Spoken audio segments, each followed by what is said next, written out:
నమస్తే, welcome to our channel. కూటమి ప్రభుత్వం అధికారంలోకి వచ్చినప్పటి నుంచి సీఎంగా చంద్రబాబు నాయుడు గారు బాధ్యతలు స్వీకరించినప్పటి నుంచి కూడా ఆంధ్రప్రదేశ్కు అమరావతి రాజధానిగా ఇవ్వాలని చెప్పి పనులను ఎంతో వేగవంతం చేయడం మనం చూసాం. ఇప్పటికే రైతుల నుంచి భూ సమీకరణ కూడా చేయడాన్ని చూసాం.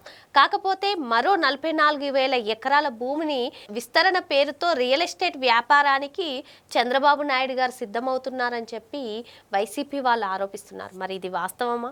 తెలుసుకునే ప్రయత్నం చేద్దాం. దీన్ని పూర్తిగా విశ్లేషించడానికి మనతో పాటుగా ఉన్నారు సీనియర్ జర్నలిస్ట్ దుర్గకుమార్ గారు. సార్ నమస్తే. సార్ నమస్తే అమ్మ శ్రావణి, మన వీక్షకులకు కూడా. సార్, మనం చూసాము అమరావతి ప్రాంత అభివృద్ధి కోసం రాజధానిగా ఆంధ్రప్రదేశ్కి ఇవ్వడం కోసం సొంతంగా రైతులే ఎంతో మంది భూమిని ఇవ్వడాన్ని చూసాం గవర్నమెంట్కి. ఇదిలా ఉంటే ఇప్పుడు ప్రధానంగా వైసీపీ ఆరోపిస్తుంది ఏంటంటే చంద్రబాబు నాయుడు గారు రియల్ ఎస్టేట్ వ్యాపారం కోసమే ఈ విస్తరణ పేరుతో మరో 44,000 ఎకరాలను ఇప్పుడు అడగడం కానివ్వండి, లేదంటే మొత్తానికి అప్పుడు కానివ్వండి ఇప్పుడు కానివ్వండి 1,00,000 ఎకరాలు ఈ రియల్ ఎస్టేట్ వ్యాపారం కోసమే అని చెప్పి వైసీపీ ప్రధానంగా ఆరోపిస్తుంది. ఇందులో నిజం ఎంత ఉంది సార్? ఇది కేవలం ఒక అభివృద్ధిని చూసి తట్టుకోలేక చేస్తున్న విమర్శలు కానీ, ఇందులో చంద్రబాబు నాయుడు గారు ప్రైవేట్గా చేస్తున్న ఏమీ లేదు. ప్రతిదీ పారదర్శకంగా చేస్తున్నారు. వాళ్ళు ఇస్తుంది కూడా రాజధాని కోసం కానీ చంద్రబాబు నాయుడు గారి సొంత ఫ్యాక్టరీ పెట్టుకోవటానికో, లేకపోతే సొంత వ్యాపారం పెట్టుకోవటానికో, సొంత ఇల్లు కట్టుకోవటానికో ఇవ్వటం లేదు.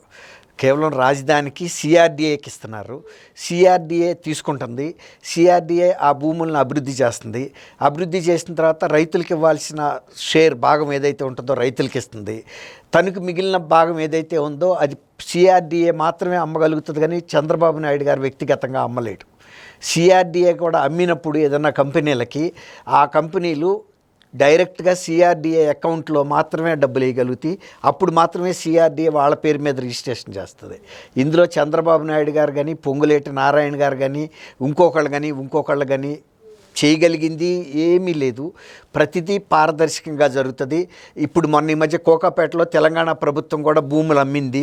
100 కోట్లకు అమ్మితే 100 కోట్లకి ఆ కంపెనీలు ప్రభుత్వానికి హెచ్ఎండిఏకి డీడీల రూపంలోనూ లేకపోతే బ్యాంక్ ట్రాన్స్ఫర్ రూపంలో చేసినాయి. కానీ రేవంత్ రెడ్డి గారికో అంతకుముందు కేసీఆర్ గారికో వెళ్ళినాయి అంటే ఎవరు నమ్మరు. అంతకన్నా ఇప్పుడు మొన్న ఈ మధ్య కేంద్రీయ సెంట్రల్ యూనివర్సిటీ భూములు కూడా అమ్మటానికి వాళ్ళు ప్రయత్నిస్తే కూడా ప్రభుత్వం హైకోర్టులో అడ్డం పడినాయి.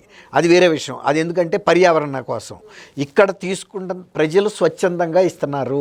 తర్వాత ఇంకోటి ఏంటంటే ఇంతవరకు ప్రపంచంలో స్వచ్ఛందంగా 33,000 ఎకరాలు ప్రభుత్వానికి ప్రజలు ఇవ్వటం అనేది కమ్యూనిస్టు దేశాల్లో కూడా జరగలేదు. సోషలిస్టిక్ కంట్రీస్లో ఎందుకు జరగలేదు అంటే అది అసాధ్యమైన పని. ఇది రైతులు ఎందుకు ఇస్తున్నారంటే వాళ్ళకి ఆ రాష్ట్ర రాజధాని కోసం మా భూములు ఇవ్వటం అనేది మేము గర్వకారణంగా ఫీల్ అవుతున్నాము. రెండోది మాకు స్వార్థం కూడా ఉంది ఇందులోనూ. మా బిడ్డలకు ఉపాధి కలుగుతుంది. మేము కూడా ఇక్కడ వ్యాపారాల్లో వ్యవహారాల్లో చేసుకోగలుగుతాము. ఈ రాజధానిలో అనేక మంది రాష్ట్రంలో ఉండే ప్రజలందరికీ ఇక్కడ ఉపాధి దొరుకుతుంది. అది పెద్ద ఒక ఆర్థికంగా ఈ ప్రాంతానికి ఒక పరిపుష్టి కలుగుతుంది అనే అన్ని అంశాలను దృష్టిలో పెట్టుకుని 33,000 ఎకరాలు ఇచ్చిన మాట వాస్తవం.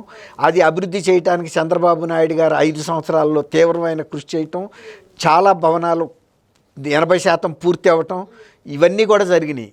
అయితే తర్వాత వచ్చిన 2019లో వచ్చిన జగన్మోహన్ రెడ్డి గారు ఒక కుయుక్తితో ఈ రాజధాని జరగకూడదు అని ఆయన 3 రాజధానుల 3 ముక్కలాటని తీసుకొచ్చాడు. దాంతో ఆయన 3 ప్రాంతాల్లో అభివృద్ధి చేసింది లేదు. ఒక అమరావతిని దేదీప్యమానంగా వెలిగిపోతున్న అమరావతిని కొన్ని వేల మంది ఉపాధి పొందుతున్న కార్మికులను అందరినీ పంపించేసి అక్కడ ఉన్న సామాన్లన్నింటినీ ఎవరో ఒకళ్ళు దొంగతనాలు చేయమని ప్రోత్సహించడం ఆపేస్తే ఇప్పుడు అడవిని క్లియర్ చేయడానికి ఒక దాదాపు 60-70 కోట్ల రూపాయలు ఖర్చు అయింది.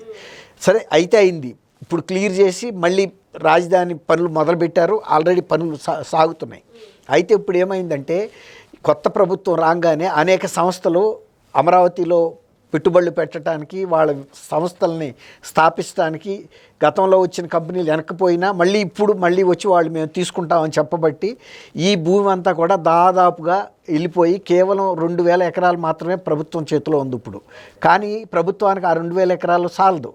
కాబట్టి ఇప్పుడు స్వచ్ఛందంగా రైతులు, ఆ చుట్టుపక్కల గ్రామాల వాళ్ళు ఇప్పుడు గతంలో ఇచ్చిన 33,000 ఎకరాలు రైతులకి మేలు జరుగుతుంది, మేము కూడా ఇస్తాము ఒక 40,000 44,000 ఎకరాల రకాన్ని వాళ్ళు ముందుకు వస్తున్నారు. ప్రభుత్వంలో కూడా అవసరం ఉంది. ఇక్కడ ఇంకా అనేక సంస్థలు మేము అమరావతి రావాలని కోరుకుంటున్నాయి. ముందుగా మనం వాళ్ళకి ఇవ్వాల్సింది ఏంటి? భూమి ఇవ్వాలి. తర్వాత మనం నీరు ఇవ్వాలి.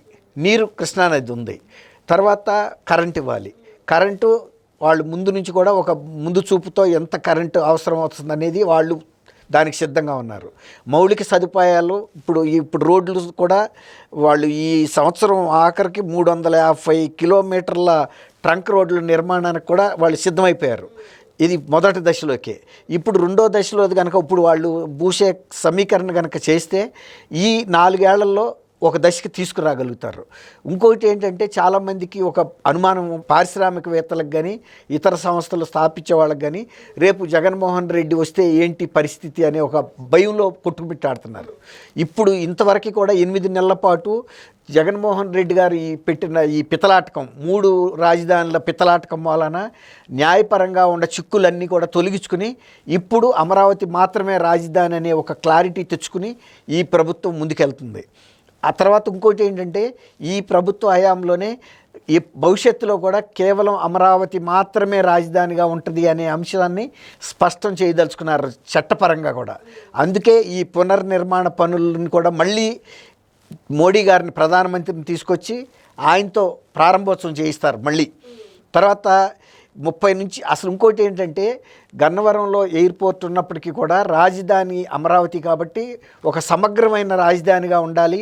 భవిష్యత్తులో 50-60 సంవత్సరాలకు కూడా కావాల్సినటువంటి అవసరాలను దృష్టిలో పెట్టుకుని ఒక 4-5 వేల ఎకరాల్లో ఎయిర్పోర్ట్ పెడుతున్నారు. ఇప్పటికి దేశంలో ఢిల్లీ కన్నా కూడా ఎక్కువ ల్యాండ్ ఉన్న ఎయిర్పోర్ట్ ఏదన్నా ఉందంటే అది హైదరాబాదు. దాదాపు 6,000 ఎకరాలు, 5,500 పైన ఉంది. దాదాపు అంటే GMR airport, Rajiv Gandhi international airport ఎలా ఉందో అంత ఎయిర్పోర్ట్ని అమరావతిలోనే పెట్టడానికి కూడా సిద్ధపడుతున్నారంటే మరి భూమి లేకుండా ఎయిర్పోర్టు, అంత ఇంటర్నేషనల్ ఎయిర్పోర్టు ఎలా వస్తుంది? తర్వాత అంత ఇంటర్నేషనల్ ఎయిర్పోర్ట్ వచ్చిన తర్వాత ఆ ప్రాంతానికి కనెక్టివిటీ అనేది అంతర్జాతీయంగా ఏ దేశంతో అయినా, ఏ నగరంతో, ప్రధాన నగరాలన్నిటితో కూడా కనెక్టివిటీ వస్తుంది అమరావతికి. అలాంటి పెద్ద పెద్ద వస్తువులు కావాలంటే పిండి కొద్దీ రొట్టె అంటారు. ఎంత పిండి ఉంటే అంత రొట్టె వస్తుంది. ఇవాళ అమరావతి ఒక్కదానికే రాదు. ఇంటర్నేషనల్ ఎయిర్పోర్ట్ వచ్చిందంటే ఆంధ్రప్రదేశ్ మొత్తానికి కూడా డెవలప్మెంట్ షేర్ అవుతుంది. అలాంటి పెద్ద పెద్ద విషయంలో వాళ్ళు ల్యాండ్ సేకరించవచ్చు. సేకరిస్తే రైతులకు ఏమవుద్దంటే ఇప్పుడు సపోజ్ మార్కెట్ రేట్ ఎంత ఉందో అంతకు 2.5 రెట్లు మాత్రమే వస్తుంది. అదే సమీకరిస్తే రైతులు స్వచ్ఛందంగా వచ్చి ప్రభుత్వంతో కలిసి భాగస్వామ్యంగా వస్తే రైతులకు వచ్చే లాభం ఎక్కువ. అందువల్ల వీళ్ళు ఏంటంటే సమీకరణకే ఎక్కువ ప్రాధాన్యత ఇస్తున్నారు. ఇంకోటి ఏంటంటే ఇప్పుడు సేకరిస్తే కనుక వీళ్ళు ఇంకా ప్రభుత్వ డబ్బుని వృధా చేస్తున్నారని కూడా విమర్శిస్తారు. ప్రభుత్వ సొమ్ము రూపాయి లేకుండా మళ్ళీ ఇంకొక 44,000 ఎకరాలు కనుక రాజధానికి వస్తే రాజధాని పరిధి పెరుగుతుంది. ఇవాళ హైదరాబాద్ ఇంత బలంగా ఉందన్న కారణం ఏంటి? ఇంత పెద్ద విశాలమైనటువంటి సిటీగా అంతర్జాతీయంగా కూడా గుర్తింపు వచ్చిన పరిస్థితి వచ్చింది. అంటే దీనికి 450 ఏళ్ల చరిత్ర ఉంది. కానీ ఇప్పుడు మొదలుపెట్టారు. మళ్ళీ మొన్న 5 ఏళ్ల క్రితం బ్రేక్ వేశాడు జగన్మోహన్ రెడ్డి గారు. ఇప్పుడు ఆ బ్రేక్ తొలగించడానికి 8 నెలలు పట్టింది. మళ్ళీ వీళ్ళకి గట్టిగా మిగిలింది 4 ఏళ్ళు మాత్రమే. ఈ 4 ఏళ్లలో మరి ఇంత పెద్ద పెద్ద ప్రాజెక్ట్స్, ఒక రాజధానికి కావాల్సినటువంటి మౌలిక రంగ సదుపాయాలు, ఇంకోటి ఏంటంటే వీళ్ళు రాజధాని మునిగిపోతుంది అంటున్నారు. ఇంకొక 70-80 ఏళ్లలో కూడా రాజధాని ప్రాంతంలో ఎంత భారీ వర్షాలు పడినా సరే కాక ఎక్కడ రోడ్డు మీద చుక్క లేకుండా నీరు, అలాంటి ప్లానింగ్ చేస్తున్నారు అంతర్జాతీయ స్థాయిలో. ఆ నీళ్ళన్నింటినీ ఒకసాటకు సేకరించేసి దాన్ని భూమిలో ఇంకేటంత ఇంకించడం, అదర్వైజ్ ఎక్కువ కనుక వస్తే వాటిని పంప్ చేసి తీసుకెళ్ళి కృష్ణా నది రిజర్వాయర్లో పెట్టేస్తారు. ఆ నీళ్ళను కూడా వృధా చేయరు. ఆ విధంగా ప్రతి అంశంలోనూ కూడా అప్పుడు అధునాతనిక నగరాలు ప్రపంచంలో ఏ వస్తువులు ఏర్పాటు చేస్తున్నాయో అన్ని వస్తువుల్ని ఇవాళ అమరావతిలో పెట్టాలని ప్లానింగ్ జరుగుతుంది. అలాంటి ప్లానింగ్ జరుగుతున్నప్పుడు వీళ్ళు చేసే ఈ విమర్శలు ఏమన్నా అర్థం ఉంటుందా? రైతులు వాళ్ళంతటా వాళ్ళు 44,000 ఎకరాలు ఇస్తుంటారంటే పిచ్చాళ్ళు ఇస్తున్నారా? ఇప్పుడు జగన్మోహన్ రెడ్డి 3 సార్లు రాజధాని పెడతానన్నాడు కదా. ఏ ఒక్క టౌన్లో, వైజాగ్లో కానీ తిరుపతిలో కానీ ఎవరన్నా 1 ఎకరం ఇస్తానని ముందుకు వచ్చారా? తీసుకున్నాడు. ఆయన స్వాధీనం చేసుకోవాలి కదా. న్యాయ రాజధాని హైకోర్టు పెట్టడానికి, హైకోర్టు జడ్జిల కోసం, లాయర్ల కోసం, సిబ్బంది కోసం తీసుకున్నాడా 1 ఎకరం? అప్పుడు నమ్మేవాళ్ళు జనం. నువ్వు కూడా నీకు అసలు అంత విశ్వసనీయత లేదు, ఆయన విలువలు విశ్వసనీయత అంటున్నాడు. నీ ఇంట్లో వాళ్ళే నీ విశ్వసనీయత మీద లేదు. నువ్వు నీ సొంత బాబాయిని చంపావని నీ సునీత అంటుంది, షర్మిల అంటుంది, నీ చుట్టాలు అందరూ అంటున్నారు నీ కుటుంబంలో. నీకు ఎక్కడ విశ్వసనీయత ఉంది, విలువలు ఎక్కడ ఉన్నాయి? నీకు అంత విలువలే ఉంటే నీ 45,000 కోట్ల రూపాయల సొమ్ము జప్తులో ఉంటే నీ దొంగ సొమ్ము, అది నాది కాదని నువ్వు ప్రకటించు. నేను నా తండ్రి కానీ నే కానీ అంత ఆస్తులు ఎప్పుడు మా ఎన్నికల ఎఫిడవిట్లో ప్రకటించలేదు. అవి ఎవరయో పెట్టి మా మీద పెట్టారు బినామీ పేర్లతో, మావి కాదు అవి. నేను ఆ కేసులు ఫేస్ చేయక్కర్లేదు, ప్రభుత్వం స్వాధీనం చేసేసుకోమని చెప్పమనండి ధైర్యంగా. ఎవరైనా ఏమంటారు? ఇప్పుడు నాకు సపోజ్ నాకు విజయవాడలో స్థలం లేదు, దుర్గా కుమార్ 50 ఎకరాలు కొన్నాడన్నారు అనుకోండి, 50 గజాలు కూడా లేని నేనేం చెబుతాను? ఒకవేళ 50 ఎకరాలు ఉంటే ఎవరైతే చెబుతున్నాడో అతనికి రాసేస్తాను, తెచ్చుకోమంట కాగితాలు, తెచ్చుకోవాలి కదా. అట్లాగే ఇప్పుడు ఆయన ప్రకటించాల్సింది ఏంటి? అతని విలువలు విశ్వసనీయత అంటే నాకు అంత ఆస్తులు లేవు, నేను కూడా ఆంధ్రప్రదేశ్లో సగటు ప్రజలు ఎలా బ్రతుకుతున్నారో అలాంటి వ్యక్తిని చెప్పాడు, నేను మీ బిడ్డనని చెప్పాడు. అలాంటి చెప్పు. అది ఎవరయో తీసుకొచ్చి నా మీద అక్రమ కేసు పెట్టారు, ఇక క్విడ్ ప్రోకో లేదు, ఏమి లేదు, మా తండ్రి టైంలో చేయలేదు, ఎప్పుడూ లేదు. ఆ ప్రభుత్వ డబ్బుని మొన్న కనుక జయలలిత గారి డబ్బులు 4,000 కోట్లు తమిళనాడు ప్రభుత్వానికి ఇచ్చినట్టు ఆ 45 కోట్లు కేంద్ర కోశాగారానికి కానీ లేకపోతే ఆంధ్రప్రదేశ్ కోశాగారానికి కానీ తీసేసుకోవటానికి నేను ఇష్టపూర్వకంగా రాసిస్తాను. ఎవరికి చెప్పమంటారో చెప్పమనండి. ఏ సిబిఐ కోర్టుకు రాసి ఇవ్వమంటారా, సుప్రీంకోర్టుకు రాసి ఇవ్వమంటారా, లేకపోతే ప్రెసిడెంట్ ఆఫ్ ఇండియాకి రాసి ఇవ్వమంటారా? రాసిస్తానని ఒక బహిరంగ ఛాలెంజ్ ఎందుకు చేయలేడు? ఇప్పుడు గుడ్డలోడ తీస్తా అని ప్రకటనలు చేస్తున్నాడు కదా, అలాంటిది చెప్పమానండి, బహిరంగంగా చెప్పాలి కదా. అట్లాగే ఇందులో చంద్రబాబు నాయుడు గారు వ్యక్తిగతంగా ఒక్క గజం ఏమన్నా ఆయన పేరు మీద రిజిస్ట్రేషన్ అవ్వడానికి అవకాశం ఉందా? ఒక ప్రాధికార సంస్థ ఉంది సిఆర్డిఏ ద్వారా మాత్రమే జరుగుతుంది, అంతే తప్ప ఆయన వ్యక్తిగతంగా లాభం పొందే పరిస్థితి ఇక్కడ ఏది ఉండదు. క్రీడా నగరం కూడా దాంట్లో కడతామని చెబుతున్నారు. ఇవాళ 450 చరిత్ర ఉన్న హైదరాబాద్లో ఇప్పుడు 4th సిటీలో స్పోర్ట్స్ సిటీ కడతామంటున్నారు, స్కిల్ సిటీ. అట్లాగే ఇప్పుడు మరి అన్నీ కూడా లేటెస్ట్గా స్పోర్ట్స్ అనేది ఎంత అవసరం, సరైన వస్తువులు లేవు. అలాంటప్పుడు మరి ఈ సిటీలో కడుతున్నప్పుడు అందరూ కూడా సంతోషించాలి. ఇంత మోడర్న్ క్యాపిటల్ వస్తున్నప్పుడు భూమి లేకుండా ఎక్కడ కడతారు? ఆకాశంలో కడతారా? విమర్శిస్తానికి కూడా నీకు శక్తి లేదు. పని నువ్వు పాలనా రాజధాని అన్నావు, అక్కడ ఏమైనా సెక్రటేరియట్ కట్టావా? వైజాగ్లో IAS IPS ఆఫీసర్లుగా ఏమైనా క్వార్టర్స్ కట్టావా? ఏది చేయలేదు కదా. అలాగే ఇప్పుడు ఇక్కడ ఈయన మళ్ళీ ఇప్పుడున్న హైకోర్టు భవనాలు కాకుండా ఇంకా రాబోయే 60 సంవత్సరాలకు కావాల్సినట్టుగా హైకోర్టు భవనం కడతాం, సెక్రటేరియట్ కడతాం, అసెంబ్లీ కూడా కడతామని చెప్పారు. ఇప్పుడున్న ఈ భవనాలని మరి వేరే వాటికి కూడా ఉపయోగించుకుంటారు. రాజధాని అనేది ఎంత విస్తృతమైన మౌలిక వస్తువులు కావాలి. గతంలో హైదరాబాద్ చూసాం మనం, ఇప్పటికీ హైదరాబాద్ ఇంకా పెరుగుతూనే ఉంది 450 ఏళ్ల తర్వాత కూడా. ఇప్పుడు తొలి దశలోనే ఈ 40,000 ఎకరాలకే వీళ్ళు కంగారు పడితే ఇంకా భవిష్యత్తులో కూడా ఇంకా కూడా రావచ్చు ఒక మహానగరం నిర్మాణానికి. దానికి వీళ్ళెందుకు మీ భూములు ఏమన్నా ఇస్తున్నారా, లేకపోతే ప్రజల సొమ్ము ఏమన్నా తీసుకెళ్ళి ఖర్చు పెడుతున్నారా? రైతులు స్వచ్ఛందంగా వచ్చి ప్రభుత్వంతో మేము భాగస్వామ్యంగా ఉంటాము. తర్వాత ఇప్పుడు దాని మూలాన 5,000 ఎకరాలు ప్రభుత్వానికి మిగులుతుంది, మళ్ళీ ప్రభుత్వ పనులు చేసుకోవడానికి కానీ లేకపోతే ఆ నిధుల్ని ప్రభుత్వ రంగ భవనాల నిర్మాణానికి కానీ మిగులుతుంది. ప్రభుత్వానికి వచ్చి నష్టమే ఉంది అక్కడ. అంటే ఏదో ఒకటి విమర్శ చేసి ముందుకు డెవలప్మెంట్ వెళ్లకుండా కాలడ్డం పెట్టడానికి అనేక కారణాలు, అంతే తప్ప అక్కడ జరుగుతున్న అవినీతి లేదు. తర్వాత ఇంకోటి కూడా, ఇప్పుడు మంగళగిరి, తాడేపల్లి, గుంటూరు, అమరావతి, విజయవాడ అన్నీ కలిపి ఒక మెగా సిటీగా డెవలప్ చేస్తున్నారు. ఆ మెగా సిటీలో మరి ఒక ఎయిర్పోర్ట్ ఉండాల్సిన అవసరం అయితే ఉంటుంది కదా. ఇప్పుడున్న విజయవాడ ఎయిర్పోర్ట్ డొమెస్టిక్ ఎయిర్పోర్ట్గా వాడతారు, ఇది ఇంటర్నేషనల్ ఎయిర్పోర్ట్గా ఉంటుంది. ఇప్పుడు బెంగళూరులో 2వ విమానాశ్రయం కడుతున్నారు. ఒక ఇంటర్నేషనల్ ఎయిర్పోర్ట్ ఉండగా ఇంకొక ఎయిర్పోర్ట్ కూడా కడుతున్నారు బెంగళూరులో.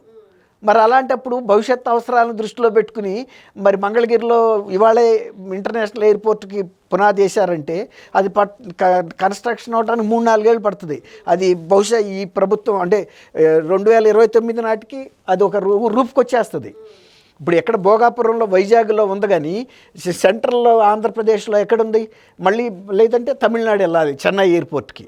కాబట్టి ఇంత భవిష్యత్తు దూరదృష్టితో జగన్మోహన్ రెడ్డి జిల్లాకి ఎయిర్పోర్ట్ కడతా అన్నాడు. ఏదైనా ఒక్క ఎయిర్పోర్ట్ కట్టాడా? ఎక్కడన్నా కనీసం విజయవాడ ఎయిర్పోర్ట్ ఎక్స్పాన్షన్ కూడా అతను చేయలేకపోయాడు కదా ఉన్న ఎయిర్పోర్టుల్లో. ఇవాళ రామ్మోహన్ నాయుడు వచ్చిన తర్వాత రాజమండ్రి ఎయిర్పోర్ట్ని కూడా ఎక్స్పాండ్ చేస్తున్నారు. అట్లా ఎక్కడన్నా ఎయిర్ స్ట్రిప్స్ ఉంటే కూడా తాడేపల్లిగూడెం ఇలాంటివన్నీ కూడా వాళ్ళు టేకప్ చేస్తున్నారు. ఎన్ని మ్యాక్సిమం ఎయిర్పోర్ట్లకి ఎయిర్ స్ట్రిప్లు ఉన్న సాట కూడా పెట్టాలి అనే ప్రయత్నం మీద ఉన్నారు. అతను తెలుగుదేశం వ్యక్తి కాబట్టే కదా అంత బాధ్యత పట్టుకుని చేస్తున్నాడు. గతంలో వీళ్ళకి మోడీతో ఉన్న అనుబంధంతో ఈయన జగన్మోహన్ రెడ్డి ఎంతైనా చేసుకోవచ్చు, కానీ ఆయన బాబాయ్ కేసు ఆయన సొంత కేసుల గురించే మాట్లాడుకున్నాడు. కానీ రాష్ట్ర అభివృద్ధి గురించి కానీ, అమరావతి అభివృద్ధి గురించి కానీ, 3 రాజధానుల అభివృద్ధి గురించి కానీ, పోలవరం గురించి కానీ, రోడ్ల గురించి కానీ, పోర్టుల గురించి కానీ, యువత ఉపాధి గురించి కానీ, మహిళల ఉపాధి గురించి కానీ, రైతులకి ఆధునాత్మక టెక్నాలజీలకు కానీ, ఇప్పుడు చంద్రబాబు నాయుడు గారు రాయలసీమని సీడ్ హబ్గా తయారు చేయాలని విత్తనాలు దేశవ్యాప్తంగా డిమాండ్ ఉంది, ఇంటర్నేషనల్గా కూడా డిమాండ్ ఉంది విత్తనాలకి. అలాంటి హైబ్రిడ్ విత్తనాలు, అధునాతన విత్తనాలు చేసే భూములు, సారవంతమైన భూములు అక్కడ ఉన్నాయి. అట్లా ఉపయోగించుకోవటానికి తెలియని వ్యక్తులు వాళ్ళు వచ్చి 40,000 ఎకరాలు ఆయన రియల్ ఎస్టేట్ అంటే ఆయనకి రియల్ ఎస్టేట్ చేసుకునే పరిస్థితి ఎక్కడ ఉంటుంది? రైతులు డైరెక్ట్గా సిఆర్డీతో అగ్రిమెంట్లు అవుతున్నప్పుడు ఈయన పాత్ర ఏమైనా ఉంటుందా? అది మరో అంశంతో మళ్ళీ కలుద్దాం. థ్యాంక్ యూ అమ్మ శ్రావణి, మన పాప్కార్న్ వీక్షకులకు.